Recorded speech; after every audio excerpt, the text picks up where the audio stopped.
ಸಂತೋಷದಿಂದಲೇ ನನ್ನ ಸೇವೆಯನ್ನು ಮಾಡುತ್ತಿದ್ದವಳು ನೀನು. ಸೇವೆಗಾಗಿ ಈಗ ಬರುತ್ತೀಯನ್ನು ಹಾಗೆ ಕಾಯುತ್ತಿದ್ರೆ ನೀನು ಬಂದು ನೆಲನೋಟಗಳಾಗಿದ್ದೀಯ. ಅಂತರಂಗದಲ್ಲಿ ಯಾವುದೋ ದುಗುಡ ಇದೆ ಎಂದು ನಿನ್ನ ಮುಖಾವಲೋಕದಿಂದ ಅರ್ಥವಾಗಿದೆ. ಏನಾಯಿತು ಏನಾಯಿತು?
ಯಾವತ್ತು ಸಂತೋಷದಿಂದಲೇ ಬಂದು ನಿಮ್ಮ ಸೇವೆಯನ್ನು ಮಾಡುತ್ತಾ ಇದ್ದವಳು ನಾನು.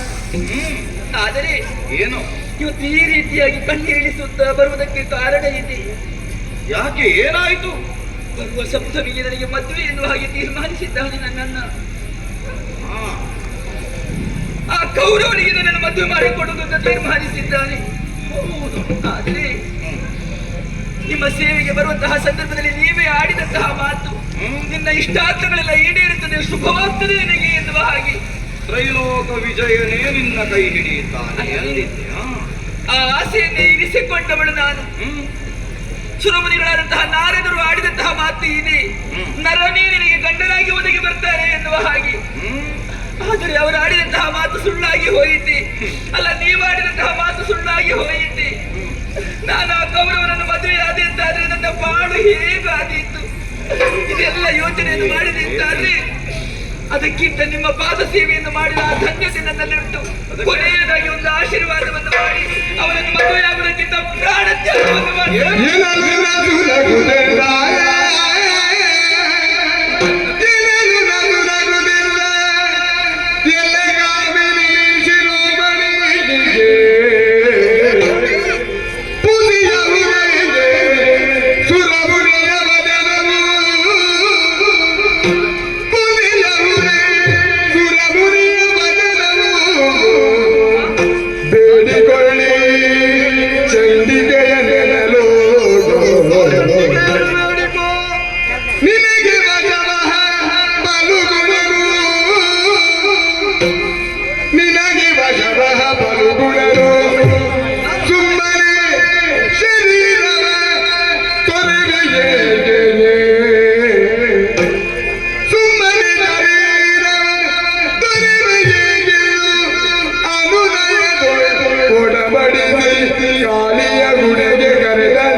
ಅಣ್ಣ ಮದುವೆ ಮಾಡಿ ಕೊಡ್ತಾರಂತೆ. ನಾನು ಬಂದದ್ದೇ ಅಲ್ವಾ ನಿನಗೆ ಮದುವೆ ಮಾಡಿಸುವ ಉದ್ದೇಶದಿಂದ. ಅವರು ಇಬ್ಬಳಿಗರಾಗಿ ಬಂದಾಗಿದೆ ಅಲ್ವಾ ನಮ್ಮ ಪುರಕ್ಕೆ? ಏನು ಆಗುವುದಿಲ್ಲ. ನಾನು ಆಡಿದ್ದೇನೋ ನಿನಗೆ ಶುಭವಾಗುತ್ತದೆ ಬದುಕಿನಲ್ಲಿ ಎನ್ನುವ ಹಾಗೆ. ಸುಬ್ರಹ್ಮಣ್ಯಾದಂತಹ ನಾರದರು ಆಡಿದಂತಹ ಮಾತು ಖುಷಿಯಾಗುವುದಕ್ಕೆ ಸಾಧ್ಯ ಉಂಟೆ ಹೇಳು? ಸಾಯುವ ಮಾತಾಡ್ತೀನಿ. ನನಗೆ ಜೀವನವೇ ಬೇಡ ಅಂತ ಆಗಿದೆ. ಯಾಕೆ? ಜೀವನ ಎನ್ನುವುದು ಆರಂಭವಾಗುವುದೇ ಹಸೆಮಣೆಯನ್ನು ಏರಿದಾಗ. ಒದಗಿ ಬರಬೇಕಲ್ಲ. ಉಂಟಲ್ಲ ಅದಕ್ಕೆ ಕಾಲ ಸಮೀಪ. ಅವಕಾಶ ಇದೆ ನೋಡಲ್ಲಿ ಕಂಗೊಳಿಸುತ್ತಾ ಇದೆ ಕಾಳಿಕಾ ಮಾತೆಯ ಗುಡಿ. ಕಾಳಿಕಾ ಮಾತೆಯ ಗುಡಿಯಲ್ಲಿ ಭಕ್ತಿಯಿಂದ ನೀನು ಪ್ರಾರ್ಥಿಸು, ಅವಳು ಖಂಡಿತವಾಗಿಯೂ ಪ್ರಸಾದಿಸುತ್ತಾಳೆ. ಹೌದೇ? ಹೀಗೆ ಬಾ, ಹೀಗೆ ಬಾ, ಹೀಗೆ ಬಾ. ಕಣ್ಮುಚ್ಚಿಕೊಂಡು ಕಾಳಿಕಾ ದೇವಿಯನ್ನು ಪ್ರಾರ್ಥಿಸು, ನಿನ್ನ ಇಷ್ಟಾರ್ಥ ಸಿದ್ಧಿಯಾಗ್ತದೆ.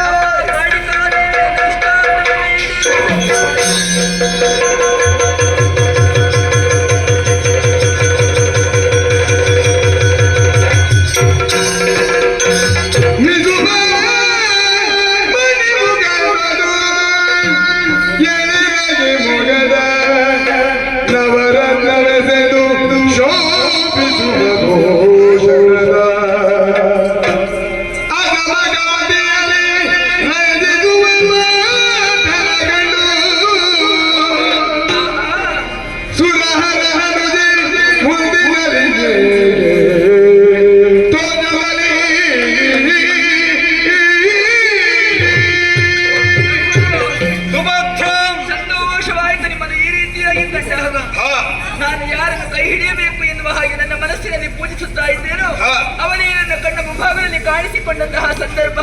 ಇದಕ್ಕಿಂತ ಬೇರೆ ನನಗೆ ಏನು ಬೇಕು? ಅದನ್ನು ಕೈ ಹಿಡಿದು ಉತ್ತರಿಸಬೇಕು, ಉತ್ತರಿಸಬೇಕು.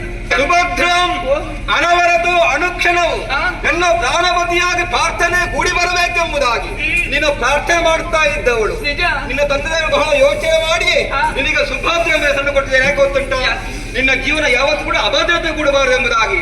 ಒಂದು ವೇಳೆ ನಿನ್ನ ಇಚ್ಛೆಗೆ ವಿರುದ್ಧವಾಗಿ ಇನ್ನೊಬ್ಬನಿಗೆ ಮದುವೆ ಆಗೋದಕ್ಕೆ ಶ್ರೀಕೃಷ್ಣ ಬಿಡ್ತಾನೆ ಹೇಳು, ಖಂಡಿತ ಅವಕಾಶ ಮಾಡಿಕೊಡೋದಕ್ಕೆ ಸಾಧ್ಯವೇ ಇಲ್ಲ.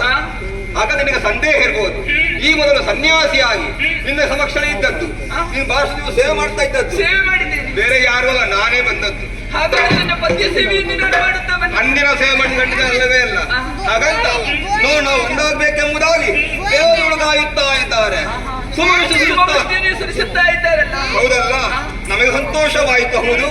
ಹಾಗಂತ ಈ ವಿಚಾರ ನನ್ನ ಅಣ್ಣನಿಗೆ ಗೊತ್ತಾದರೆ ದೊಡ್ಡನಿಗೆ ಸಮಾಧಾನ ಇಲ್ಲ. ಕಷ್ಟವಾಗಿತ್ತು. ಖಂಡಿತವಾಗಿ ಸಮಸ್ತ ಯಾದವರಿಗೆ ಯುದ್ಧಕ್ಕೆ ಅಪ್ಪನೆ ಕೊಟ್ಟ ಮೇಲೆ ಬೀಳುವುದಕ್ಕೆ ಸಾಧ್ಯ ಉಂಟು. ಯುದ್ಧಕ್ಕೆ ಮುಂದಾದವರು ಹೌದಲ್ಲ? ಎದುರಿಸುವುದು ಹೇಗೆ? ಅವರಿಗೆ ಕಾಣದೆ ನಾವು ಇಲ್ಲಿಂದ ಪಾರಾಗುವುದು ಹೇಗೆ? ಬರುವಂತ ಅಪಾಯ ಎದುರಿಸಬೇಕಲ್ಲ. ಒಂದು ಸಂಗತಿ ಮಾಡಬೇಕು. ಈಗ ನನ್ನ ಮಗ ಮಿತ್ರ ಇದ್ದಾನೆ, 4 ತಿಂಗಳ ಮುಂಚೆ ಪರಿಚಯ ಆದವ ಹನುಮಂತ. ಅವರನ್ನೀಗ ಬಳಸಿಕೊಳ್ಬೇಕು. ಯಾರಂದ್ರೆ ಆಂಜನೇಯ.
ಏನು ಚಿಂತೆ ವಿಸ್ತರಿಸ ಪರಿಹರಿಸಿಕೊಡುತ್ತೇನೆ.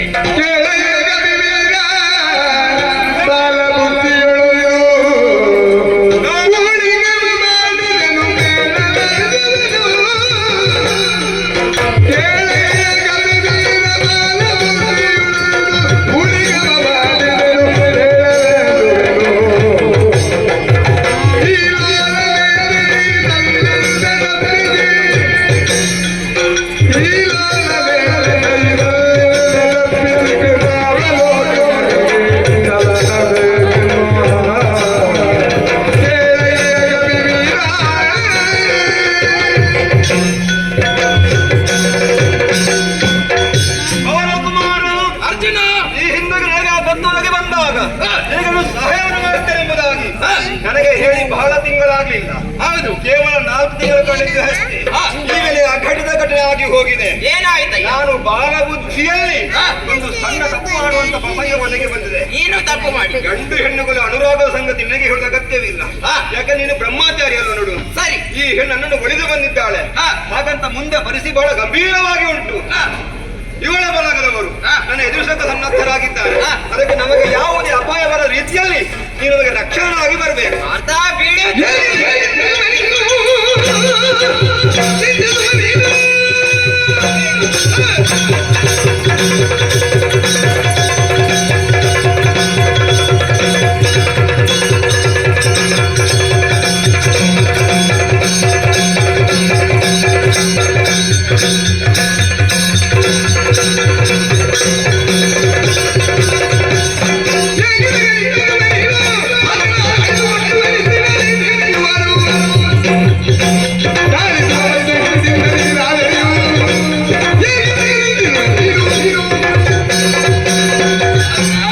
ಬಿಡು ಬಿಡು ಚಿಂತೆಯ.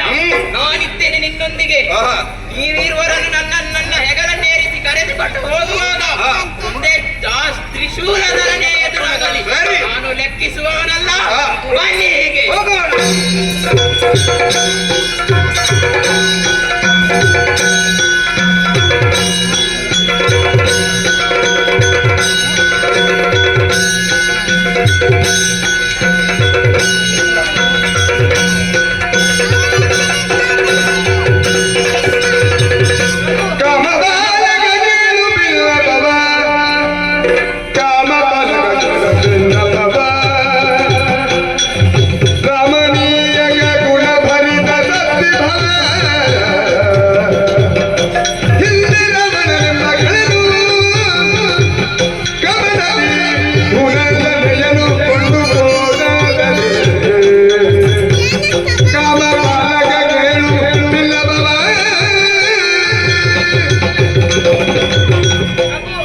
ಹೊಂದಿಸಿಕೊಂಡಿದ್ದೇನೆ. ಪ್ರಭು, ನಿಮ್ಮ ತಂಗಿಯನ್ನು ಯಾರೋ ಸಂಪತ್ರೆಯನ್ನು ಯಾರೋ ಒಬ್ಬ ಸನ್ಯಾಸಿ ಸನ್ಯಾಸಿ ಅಪಹರಿಸಿಕೊಂಡು ಹೋಗಿದ್ದೇನೆ ಪ್ರಭು.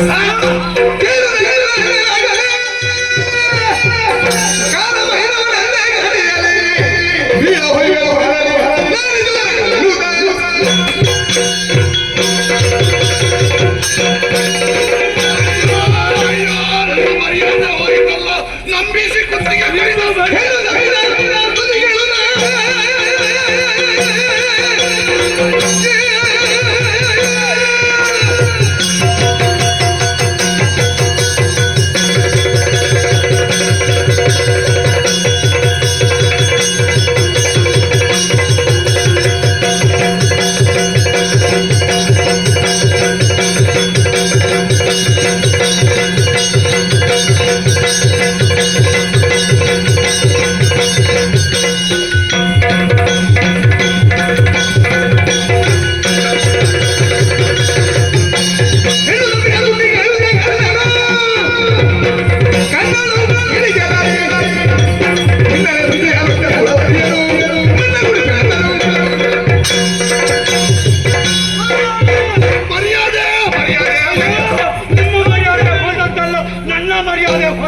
ದುಃಖಿಸುವಂತ ಅಗತ್ಯವಿಲ್ಲ.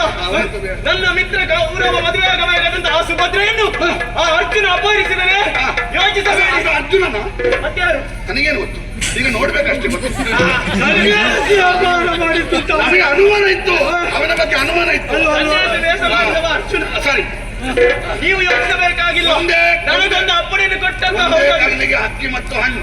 ಸುಭದ್ರ ನಿನ್ನ ಮಿತ್ರನಿಗೆ, ನಿನ್ನ ವೈರ ಪೂರ್ತಿ ನಿನಗೆ. ಆಗ್ಲಿ. ಆ ಅರ್ಜುನನನ್ನು ಹೊಡೆದು ಸುಭದ್ರನ್ನು ನಾನು ಹಿಡಿದು ಅವನ ಹೆಣ ನನ್ನ ತಂಗಿಯ ಮದುವೆ ಒಟ್ಟಿಗೆ.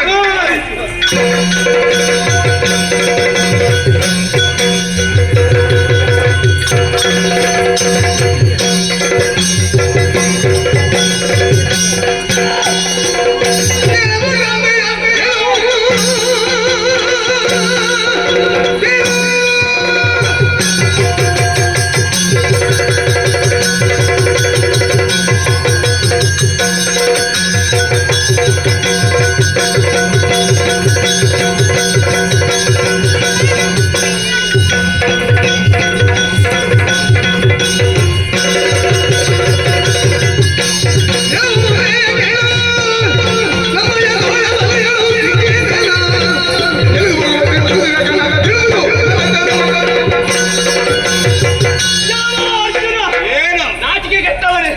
ನನ್ನ ಮಿತ್ರನಾದಂತಹ ಕೌರವ ಮದುವೆ ಆಗಬೇಕಾದಂತಹ ಸುಭದ್ರೆಯನ್ನು ಮೋಸದಿಂದ ಅಪಹರಿಸಿದೆಯ ಪಂಚ ಪಾಂಡವರಲ್ಲಿ ನನಗೆ ದುರದಲ್ಲಿ ಸರಿಸಮಾನವರು ಯಾರೇನು ಹಾಗೆ ನೋಡಿದ್ರೆ ಅದು ನೀನು ಮಾತ್ರ. ಇಂಥ ಅವಕಾಶ ನನಗೆ ಮುಂದಕ್ಕೆ ಒದಗಿ ಬರುವುದಕ್ಕೆ ಸಾಧ್ಯವಿಲ್ಲ. ಹಾಗಾಗಿ ಸುಭದ್ರೆಯನ್ನು ನನಗೆ ಒಪ್ಪಿಸಿ ಇಲ್ಲಿಂದ ಹೋದರೆ ಒಳಿತು, ಇಲ್ಲದಿದ್ದರೆ ಹಿಡಿದ ಶರದಿಂದ ನಿನ್ನ ಶಿರವನ್ನೇ ತೆಗೆದಿರು. ಅತಿಯಾಗಿದ್ದರೆ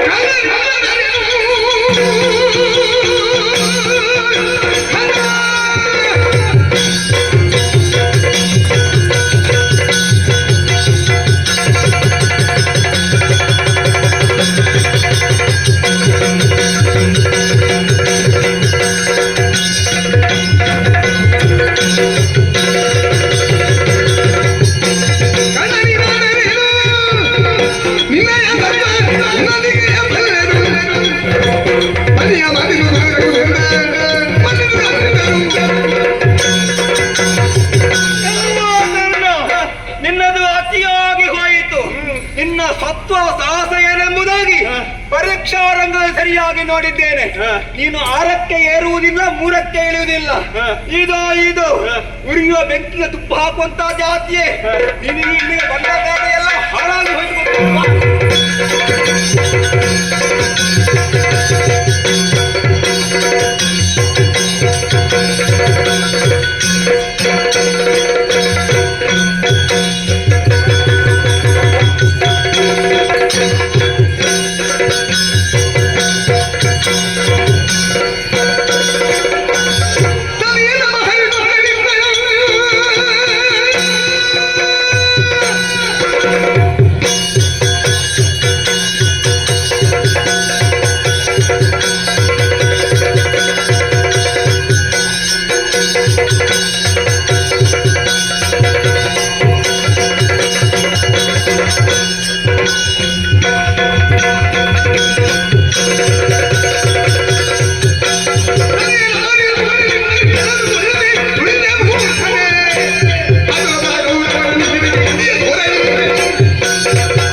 ಅಲ್ಲಿದ್ದುಕೊಂಡು ಕಾಳಿಕಾ ಗುಡಿಗೆ ಬಂದು ದೇವಿಯನ್ನು ಪೂಜೆ ಮಾಡಬೇಕಾದತ್ತ ಸುಭದ್ರೆ ಒಂದೊಮ್ಮೆಗೆ ಅಪಹರಿಸಿ ಕೊಂಡೊಯ್ತಾ ಇರುವವನು ನೀನು.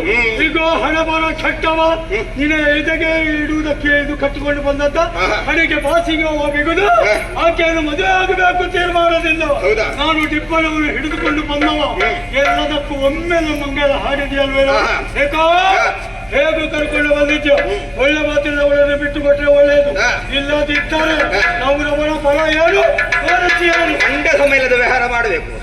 ಯಾಕಂದ್ರೆ ಹೆಣ್ಣು ಯಾರೋ ಕೊಡ್ತಾರೆ ಎಂಬುದಾಗಿ ಹೋಗುದಲ್ಲ, ಒಂದು ಶಿಷ್ಟಾಚಾರ ರೂಢಿ ಅಂತ ಉಂಟು. ನೀನು ಅಲ್ಲಿಗೆ ಹೋಗಿದ್ಯಾ ಅಥವಾ ಅಭಿಪ್ರಾಯ ಶಿಷ್ಟಾಚಾರ ಉಂಟ ಇದ್ರೆ ನೇರವಾಗಿ ಬಲಭದ್ರನಲ್ಲಿ ಕೇಳಿ ಅವಳನ್ನು ಮದುವೆ ಆಗಬಹುದಿತ್ತು. ಅದನ್ನು ಬಿಟ್ಟು ಗದ್ದ ಬಿಟ್ಟು ಆ ಕಾವಿ ಮಸನವನ್ನು ಇಟ್ಟು ಸನ್ಯಾಸಿ ವೇಷ ಧಾರಣ ಮಾಡಿದ ನಾಚಿ ಕೆಟ್ಟವ ನನಗೆ ಹೇಳುವುದಕ್ಕೆ ಬರ್ತಾನೆ. ಅಲ್ಲ, ನಿನಗೆ ಹೆಣ್ಣು ಸಿಗಲಿಲ್ಲ ಬಿಡು, ಹೋಗುದು ಬೇಡ. ಎಲ್ಲಿಯಾದ್ರೂ ಹೋಗಿ ಹಗ್ಗ ತಗೊಂಡು ಸಾಯುವುದು ಒಳ್ಳೆದು. ನಿನಗೆ ಹಗ್ಗ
ಆಶೀರ್ವಾದ ಮಾಡ್ಬೇಕು.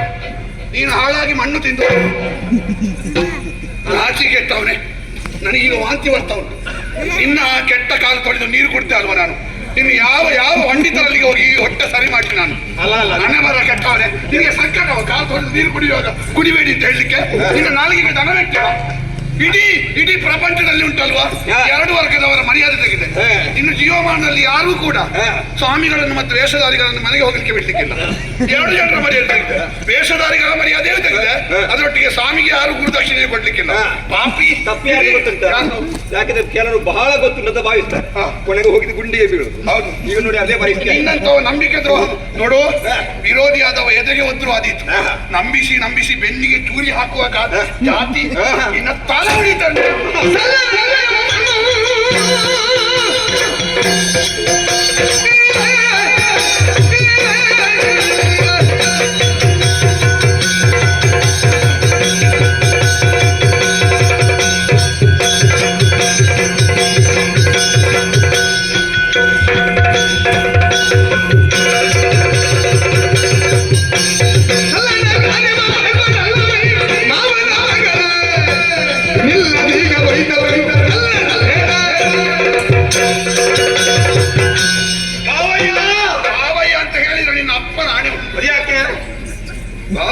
ಅಲ್ಲ ನಮ್ಮದೆಲ್ಲ ಮುಗಿದು ಹೋಗಿದೆ. ಯಾರ್ದು ನಿನ್ನ ಅಪ್ಪನದ? ನೀವು ಕರೀಲೇಬೇಕು. ಯಾಕೆಂದ್ರೆ ನಾವು ಹೂವಿನ ಹಾರ ಬದಲಿಗೆ ಆಗಿದೆ. ಹೌದಾ? ಮತ್ತೆ ನೀನು ಎಂತದ್ದು ಹೇಳ್ತಿ? ಹೂವಿನ ಹಾರ ಬದಲಿಸ್ಲಿಕ್ಕೆ ಆಗುವಾಗ ಭಾವಚಿತ್ರ ತೆಗೆಯುವನೊಟ್ಟಿಗೆ ಹೋಗುವ ಕ್ರಮ ಉಂಟು. ಹಾಗಲ್ಲ, ಇದು ನಿಮ್ಮ ತಂಗಿಯ ಮದುವೆ, ಅದು ಗೊತ್ತಾಗಿ ಯೋಚನೆ ಮಾಡಬೇಡ. ಅವರೊಟ್ಟಿಗೆ ಹೋದ್ರು ಓದಿತ್ತು. ಹೌದೌದು. ಈಗ ನೀವು ಯಾಕೆ ಕೋಪಗೊಳ್ಳುವುದು? ಸಲ್ಲದ ಕಾರ್ಯ ನಾನೇನು ಮಾಡ್ಲಿಲ್ಲ, ಗೊತ್ತಾಯ್ತಾ? ಮತ್ತೆ ಇರುವ ಕಾರ್ಯವ? ನಾನು ಮಾವನ ಮಗಳನ್ನು ಮದುವೆ ಆದದ್ದು. ಮಾವನ ಮಗಳು ಅಂತ ಹೇಳಿದ್ರೆ ಅದಕ್ಕೊಂದು ಕ್ರಮ ಇಲ್ವಾ? ಎಂತದ್ದು ನೀನು? ಅದು ಅಕ್ಕಿಯ ಮರಿಯನ್ನು ಕೊಂಡು ಹೋಗುದಾ? ಯಾಕೆ? ಅವಳು ನಾವು ಸಾಕಿದ ತಂಗಿ ಅವಳು. ನೀನು ಎಂತದ್ದು ಗಿಣಿಯ ಮರಿಯನ್ನು ಕೊಂಡು ಹೋದಾಗ ಎತ್ತಿಕೊಂಡು ಹೋಗ್ಲಿಕ್ಕೆ ಎಂತದಂತ ಭಾವಿಸಿದ್ದಿ? ಇನ್ನ ಮುಂದೆ ಏನಿಲ್ವಾ? ಇದ್ದಾರೆ, ಆದ್ರೆ ಅವರು ದೊಡ್ಡ ಬಹಳ ಹೇಳುವಂತ, ಹಾಗಲ್ಲ ಪಾಠ ಮಾಡುವಂತ. ಅಲ್ಲಲ್ಲ, ಹಿಂದೆ ಮುಂದೆ ಇದ್ದವರು ಹೇಳುವುದಕ್ಕೆಲ್ಲ ಇದ್ರೆ ಎಂತದ್ದು ಹೇಳುದು ಕೇಳದಿದ್ರೆ ಈಗ ಒಂದು ಪುಟವು ಮನುಸ್ಮೃತಿ ಬಿಡಿಸಿ ಓದ್ಲಿಲ್ಲ. ಯಾಕೆ? ಬಾಲ್ಯದಲ್ಲಿ ತಂದೆಯ ಅಧೀನ, ಹೌದು. ಯೌವನಕ್ಕೆ ಬರುವ ಗಂಡನ ಅಧೀನ, ಮುಪ್ಪಿನಲ್ಲಿ ಮಕ್ಕಳ ಅಧೀನ. ಅವಳು ಬಾಲ್ಯ ಕಳೆದು ಅವಳು ಯೌವನಕ್ಕೆ ಬರಬೇಕು ಅಂತಾದ್ರೆ ಗಂಡನ ಕೈ ಹಿಡಿಬೇಕು. ಗಂಡನ ಕೈ ಹಿಡಿಬೇಕು ಎಂದಾದ್ರೆ ಅವಳ ರಕ್ಷಕರಾದವರು ಕೈ ಎತ್ತಿ ಕೊಡ್ಬೇಕು. ಅದು ಕ್ರಮ. ಮಾನವ ಪ್ರಪಂಚದಲ್ಲಿ ಹಾಗೆ. ನೀನು ಯಾವ ಪ್ರಾಣಿ ಅಂತ ಯಾರಿಗೆ ಗೊತ್ತು? ಹೆಣ್ಣಿಗೆ ಒಂದು ಅಭಿವ್ಯಕ್ತ ಸ್ವಾತಂತ್ರ್ಯ ಉಂಟು. ಕೊಟ್ಟು ಹೋಗಿ ಗಿಳಿಮರಿಯನ್ನು ಹೋಗಿ ಅವಳಿಗೆ ಸ್ವಾತಂತ್ರ್ಯ ಸಾವಿರ ಇರ್ಲಿ. ನೀನು ಬಂದು ನಮ್ಮಲ್ಲಿ ಕೇಳಿದ್ಯಾ? ನೀನೊಬ್ಬ ಸಂಭಾವಿತ ಹೌದಾದ್ರೆ, ನೀನು ಸುಭಗ ಹೌದಾದ್ರೆ, ನೀನು ಸಂಸ್ಕಾರವಂತ ಹೌದಾದ್ರೆ, ನಿನ್ನ ಮುಖದಲ್ಲಿ ಮೀಸೆ ಇರುವುದು ಹೌದಾದ್ರೆ, ನೀನು ಹೆಣ್ಣು ಎದ್ದವರಲ್ಲಿ ಕೇಳಬೇಕಾ ಬೇಡವಾ?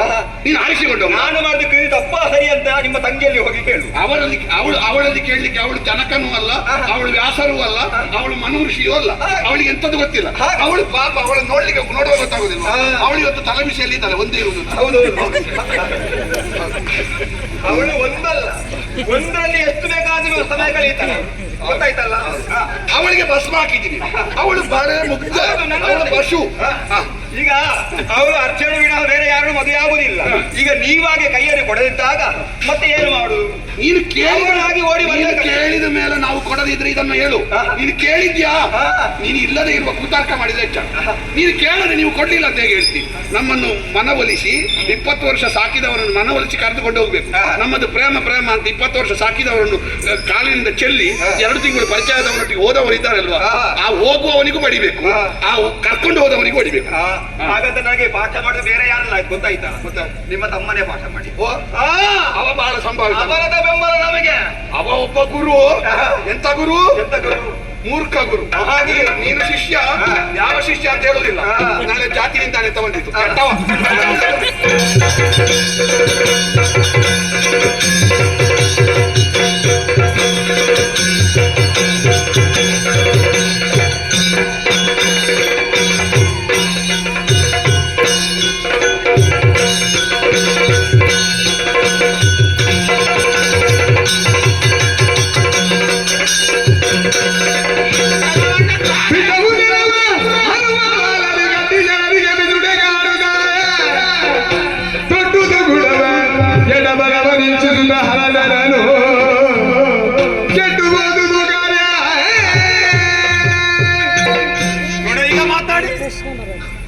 ಒಂದು ಒಳ್ಳೆ ದೇವರ ಕಾರ್ಯ ಮಾಡ್ಲಿ, ಚಿಕ್ಕಾಸು ಕೊಡುವವರಿಲ್ಲ.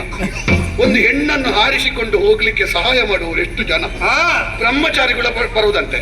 ಈ ಮಂಗನಿಗೆ ಬೇಡದ ಅಧಿಕ ಪ್ರಸಂಗ ನೋಡಿ ಹೇಳಿ ಪ್ರಯೋಜನ ಇಲ್ಲ. ಇಲ್ಲಿ ದೇವರ ಬೆಂಬಲ ಮತ್ತೆ ಹೇಳ್ತಾರಲ್ಲ. ಈ ಕುರುಡರ ಊರಿನಲ್ಲಿ ಕಣ್ಣಿದ್ದವ ಅಪರಾಧಿ, ಮರ್ಯಾದೆ ಇದ್ದವರು ಮುಖ ತೋರಿಸಿರ್ತಾರೆ. ಸುಮ್ಮನೆ ಹೇಳಿ ಪ್ರಯೋಜನ ಇಲ್ಲ. ನಮ್ಮವರು ಯಾರು ಇದ್ದಾರೆ ಅಂತ ಕಾಯುತ್ತಾರೆ. ಅವ್ರು ಏನು ಮಾಡಿ ಪ್ರಯೋಜನ? ಹೇಳಿ ಪ್ರಯೋಜನ ಇಲ್ಲ. ಇದು ಹೇಳಿ ನೋಡಿದರೆ ಅಲ್ಲ ನೋಡಿದರೆ ನೋಡಿದರೆ ನೋಡಿದರೆ ನರನು ಮಾಡಿದ ಮಾಡಲು ಫಲವಾದುದು.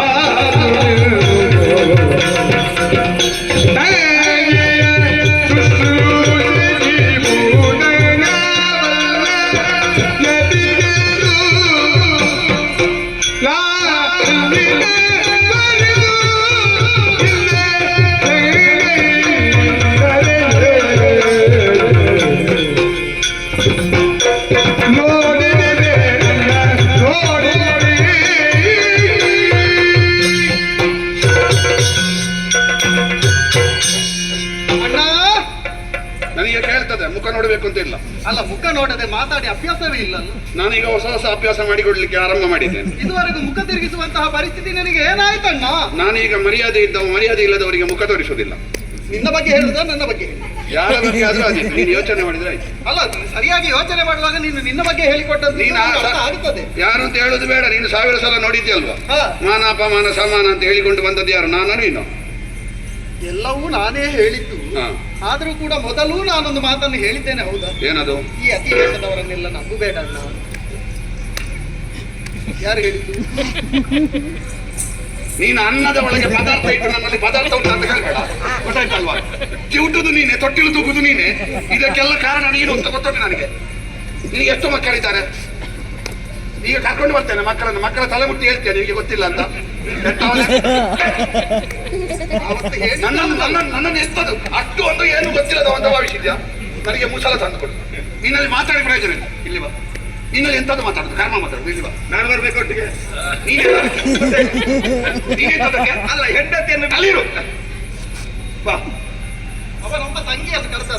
ತಂಗಿ ನಿನಗೆ ಗೊತ್ತಾಗುವುದಿಲ್ಲ ತಂಗಿ. ನಿನ್ನನ್ನು ಕರೆತೇನೆ ನಾನು ಪಾರವತ್ಯಕ್ಕೆ. ಅಲ್ಲಿ ಹೋಗು. ಅದಕ್ಕೆ ಸಂಗಿ ನಿನಗೆ ಗೊತ್ತಾಗುದಿಲ್ಲ ತಂಗಿ. ನಿನಗೆ ಪ್ರಪಂಚ ಜ್ಞಾನ ಸಾಲದು. ಕನ್ಯಾ ಚಂದ ಕಂಡವರೆಲ್ಲ ಒಳ್ಳೇದು ಅಂತ ಈ ಪ್ರಾಯದಲ್ಲಿ ಎಲ್ಲರೂ ಭಾವಿಸಿರ್ತಾರೆ. ಇನ್ನೊಮ್ಮೆ ನೆನಪು ಮಾಡಿ. ಅಲ್ಲ, ನೀವು ಮಾತಾಡಿ. ನೀನು ನೋಡಿದ್ರೆ ಸಾಕು, ಆ ದೃಷ್ಟಿಯೇ ಸಾಕು ಹಾಳು ಮಾಡ್ಲಿಕ್ಕೆ. ನೀನು ಆ ಕಡೆ ನೋಡ್ಬೇಡ ಆಯ್ತಾ? ನಾನು ಅವನು ಇಬ್ಬರು ಅಣ್ಣಂದಿರು. ಆದ್ರೆ ಯೋಚಿಸು, ನೇರ ಅಣ್ಣ ಯಾರು? ನೀನು ರೋಹಿಣಿಯ ಮಗಳು, ನಾನು ರೋಹಿಣಿಯ ಮಗ, ಅವ ದೇವಕಿಯ ಮಗ. ನಿನಗೆ ಗೊತ್ತಿಲ್ಲ? ಅವ ಬೆಣ್ಣೆ ಒಬ್ಬನೇ ತಿಂತದ್ದು, ನಾನು ದೊಣ್ಣೆ ಪೆಟ್ಟು ತಿಂದು ಸ್ವಲ್ಪ ಬೆಣ್ಣೆ ನಿನಗೆ ಕೊಡ್ತಿದ್ದೆ. ನಾವು ಆಟ ಆಡುವಾಗ ನೀನು ಬಿದ್ರೆ, ನೀನು ಆಡುವಾಗ ದುರೋಗು ಕರತಾಡನ ಮಾಡ್ತಿದ್ದವ ಅವ. ನಿನ್ನನ್ನು ಎಬ್ಬಿಸಿ ಕಣ್ಣೀರು ಒರೆಸಿ ತಲೆನೇ ಒರೆಸಿ ನಿನ್ನ ನೋವಿಗೆ ಮದ್ದು ಹಚ್ಚುತ್ತಿದ್ದದ್ದು ನಾನು. ನಿನ್ನ ಭವಿಷ್ಯದ ಬಗ್ಗೆ ಅವನಿಗಿಂತ ಹೆಚ್ಚು ಯೋಚನೆ ಮಾಡುವ ನಾನು. ಅದಕ್ಕಾಗಿ ನಾನು ಒಂದು ಮದುವೆ ಆದ್ದು. ಅವನ ಹೆಂಡತಿಯರ ಬಗ್ಗೆ ಯೋಚನೆ ಮಾಡ್ಲಿಕ್ಕೆ ಗೊತ್ತಿಲ್ಲ ಅವನಿಗೆ. ತಂಗಿ, ಮದುವೆ ಆಗುವಾಗ ಹೇಗಿರ್ಬೇಕು? ಹುಟ್ಟು ಸೌಭಾಗ್ಯವಂತ ಇರಬೇಕು. ಯಾವುದೋ ಮರದ ಬುಡದಲ್ಲಿ ಹುಟ್ಟಿದವನ, ತುಪ್ಪದ ಭರಣಿಯಲ್ಲಿ ಹುಟ್ಟಿದವಾಗಬೇಕು. ಅಣ್ಣನ ಉಪದೇಶ ಒಂದು ಈ ರೀತಿ ಯಾರಿಗೂ ಸಿಗ್ಲಿಕ್ಕಿಲ್ಲ. ಸರಿಯಾಗಿ 3 ತಲೆಮಾರು ಮುಂದೆ, 3 ತಲೆಮಾರು ಹಿಂದೆ ಕೌರವೇಶ್ವರ ಕುರುಕುಲಾಧೀಶ, ಏನು ಸೌಭಾಗ್ಯ. ಅವನಿಗೆ ಅಪ್ಪನಿಗೆ ಶ್ರಾದ್ದ ಮಾಡ್ಲಿಕ್ಕಾಗದೆ ಇಲ್ಲಿ ಊರಿಗೆ ಬಂದು ಮಾಡಿ ಈ ಹಿರಿಯರೆಲ್ಲ ಸೇರಿ ಅಂತ ಬಡ ತಾಯಿ ಮಗವ. ಯೋಚಿಸು, ಒಂದು ಕಡೆಯಲ್ಲಿ ಹುಟ್ಟು ಸೌಭಾಗ್ಯವಂತನಾದ ವಜ್ರದಂತಿರುವಂತಹ ಕೌರವ, ಮತ್ತೊಂದು ಕಡೆಯಿಂದ ಹರಳು ಕಲ್ಲಿನಂತಿರುವಂತಹ ಕಲ್ಲು. ಕಾಣಲಿಕ್ಕೆ ಮಾತ್ರ ಅದು ಒಳ್ಳೆಯುವುದು, ಕಲ್ಲು ಹರಳದು. ಅದು ಒಳ್ಳೆಯದೋ ವಜ್ರ ಒಳ್ಳೆಯದು? ಯೋಚನೆ ಮಾಡು ಅಣ್ಣ. ಓ, ಈಗ ಹುಟ್ಟು ಸೌಭಾಗ್ಯ. ಈಗ ನೋಡು, ನಿಮಗೆ ನೋಡು, ನೀವು ಇನ್ನು ಮೂಗು ಕೊಯ್ದು ಕನ್ನಡಿ ನೋಡ್ಬೇಕಲ್ಲ. ನೋಡು, ಒಳ್ಳೇದಾಗಿ ನನ್ನ ತಂಗಿ ನೋಡು, ಹೇಳುದು ನೋಡು ಅಣ್ಣ. ಆದ್ರೆ ಈಗ ಅವನಲ್ಲಿ ಬೇಕಾದಷ್ಟು ಉಂಟು, ಸೌಭಾಗ್ಯ ಉಂಟು, ಹೌದು ಹೌದು. ಆದ್ರೆ ಅವ ಮುಂದಕ್ಕೆ ಬಡವನಾದ್ರೆ ಈಗ ಏನಿಲ್ಲದವರು ಮತ್ತೆ ಶ್ರೀಮಂತರಾಗುವುದಕ್ಕಿಲ್ವಾ? ನೋಡು, ನೀನು ಯೋಚನೆ ಮಾಡು. ಹಾಗೆಲ್ಲ ಕಾಯಿ ಎಷ್ಟು ಹಣ್ಣಾದ್ರೂ ಸಿಹಿ ಆಗ್ತದ? ಇಲ್ಲ. ಅದು ಕೈ ಆಗುದಲ್ವ? ಹಣ್ಣಾಗ್ತದೆ ಅಂತ ಉಳಿದ ಹಣ್ಣಿನಾಗಿ ಸಿಹಿ ಆಗ್ತದ? ಇಲ್ಲ. ಇದು ಎಷ್ಟಾದ್ರೂ ಇದು ಇಷ್ಟೇ. ಉಪ ಮೇಲೆ ಉಪಯೋಗ ಬರ್ತದ. ಬೆಲ್ಲ ಎಷ್ಟು ಕಡಿಮೆ ಆದ್ರೂ ಅದ್ರ ಸಿಹಿ ಕಡಿಮೆ ಆಗುದಿಲ್ಲ. ಅವ ಬೆಲ್ಲ, ಇದು ಹಾಗಲಕಾಯಿ. ನನಗೆ ಅಂತಹ ಸೌಭಾಗ್ಯ ಬೇಡ ಅಣ್ಣ. ಮತ್ತೆ ಇವರಲ್ಲಿ ಗುಣಶ್ರೀಮಂತಿಕೆ ಉಂಟಲ್ಲ ಅಷ್ಟೇ ಸಾಕು. ನನ್ನ ತಂಗಿ ನಾನು ಇವರನ್ನೇ ಮದುವೆ ಆಗುವುದು. ನಾನೊಂದು ಈಗ ತೀರ್ಮಾನಕ್ಕೆ ಬಂದಿದ್ದೇನೆ. ಆ ಜಾತಿಯವರೊಟ್ಟಿಗೆ ಹೋದವರುಂಟಲ್ವಾ, ಮತ್ತೆ ಎಂಥದ್ದು ಮಾಡಿದ್ರು ಈ ಕಡೆ ಬರುವುದಿಲ್ಲ ಅವರು. ನನಗೆ ಸ್ಪಷ್ಟ ಆಯ್ತು. ನೀವು ಅಣ್ಣ ತಂಗಿ ಆ ಮಂಗನ ಮರಿ ಒಟ್ಟಿಗೆ ಬಾವಿಗೆ ಹಾರಿ ನನ್ನಲ್ಲಿ ನನ್ನ ಕುಶಲತೆ ತಂದಾಯ್ತು. ಇಲ್ಲದ್ರೆ ಅಣ್ಣ ಅಂತ ಕರೆದ್ರೆ ಆಗುತ್ತೆ ನೀವು.